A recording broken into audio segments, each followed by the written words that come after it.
My name's Gray, and I'm a college student who likes to take photos. And this is my first video, so woo! I thought I'd give you a quick tutorial about a really interesting tool called Image Processor that I don't think a lot of people know about, and I didn't actually know about it until I started doing research for Photoshop scripts. I can dive in and tell you what it's all about. So I've been working with Photoshop scripts for about a couple weeks now, and first let me explain to you what Photoshop scripts are. Photoshop scripts are a way of running commands in Photoshop that you would normally do by yourself, but with code. And the beauty of that is that you could save these codes as like presets, and you can always run them again and again for whatever you need them to. So let me give you a quick example. I have this line of code here, and when I run it, it will open a document, resize that document to a 4x4 square, and then add an art layer of a red fill art layer, and then it will save to my desktop. So that's just a pretty simple example of how you can use scripts. I'm just scratching the bottom. You can go even further with it if you really like to. What I tried to do was I tried to make a multiple file exporter, and it would take files, resize them, add some metadata, and then place them into a next folder. But I found out that Photoshop already does this, which is what the image processor is, and it does it way better than I could have ever done. So rather than me just giving out a mediocre product of something that's already been done, I'd rather just tell you how to use the better product.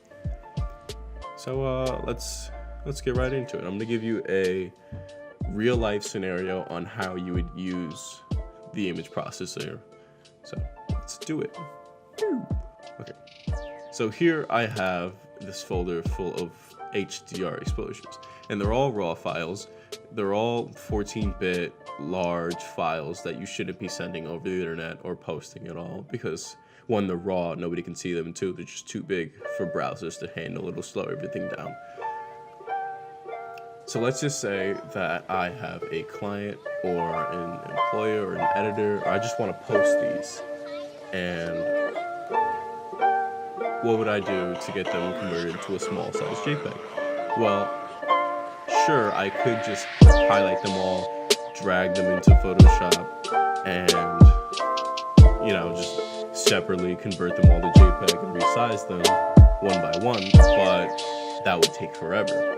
It's a long time, and when you're working for someone, time is money. So instead, we're going to open up Photoshop, go to File, Scripts, and at the top you have Image Processor. Once you click on that, you're going to get a nice looking pop-up window with 4 different options you can choose. 4 different tabs, 4 different options, whatever you want to call it.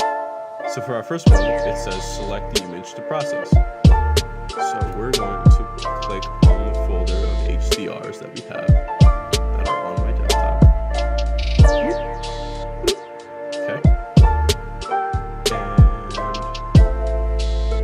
And you have the option to open the first image to apply settings. So if you wanted to do a quick edit on the first one, it'll do it on the rest. For the second tab, select the location of where we want to put it. We can save it in the same location, which would be pretty bad file management. You wouldn't want to have all this together. Or we can put it into a different folder. So I'm going to create a new folder on my desktop called HDR JPEGs. Oops, JPEGs.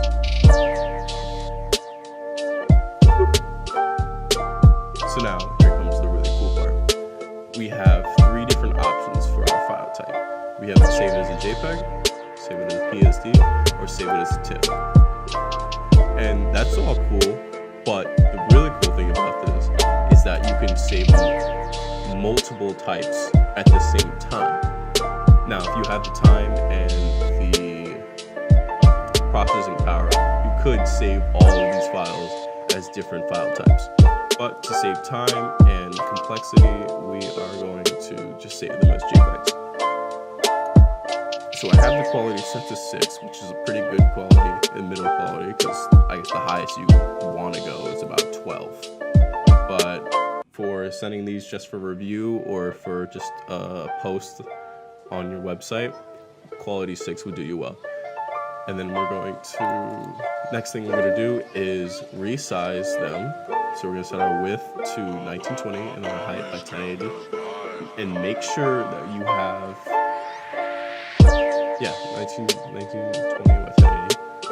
And now for our color profile. Not a lot of people know about color profiles, I assume, outside of being in this college. A lot of people don't know about color profiles, so make sure that when you're if you're planning on putting this on the web or setting it across the web, then you're going to need to convert your profiles to sRGB. So if you're putting this out on the internet, make sure you have convert profile to sRGB. And then we're all good with that. Lastly, we have our preferences tab, and this one allows you to run an action. And we haven't got into running actions yet. We will if we do patch editing for this video. I haven't decided yet. If not, I'll do it in a later video. But it basically, running an action is running an edit, doing batch editing on every one of these exported files. That's pretty cool. We can also add in copyright info, but it's not really extensive. You can just put your name and then the year. It's not good. It's not as good as putting like metadata all over it, so you don't have to worry about that one. And if you know a lot about ICC profiles, you can mess around with this. I wouldn't recommend it. Leaving the ICC profile is totally fine. But that's about it. Is what we need for this. Let's hit run and watch it go. So right now you're gonna get a couple flashes on your loop view. And it might look like Photoshop is just glitching out, but it's not. It's opening all of your files individually and then adding the options that you chose for them. And why is it doing that? Because Image Proccesor is just a really well-made script. And in a script, you need to open up the documents in Photoshop for the actions that you ran on them. So that's pretty much what it's doing.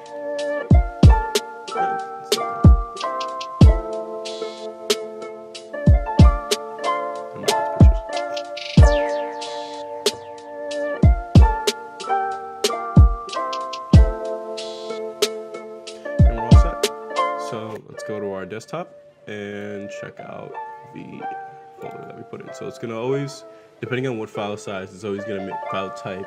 It's always gonna make a folder for that file type. And now we have all our images.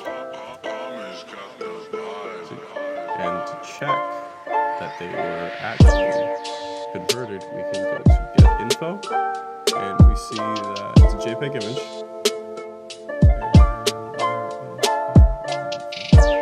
Yep. So we couldn't do 1920 because it probably would crop it, stretch the dimensions, so it puts it 1617 by 1080, which is totally fine. It's as long as it's not a weird ratio, then we're all good. And there you have it. And that's how you do an image processing or a batch export.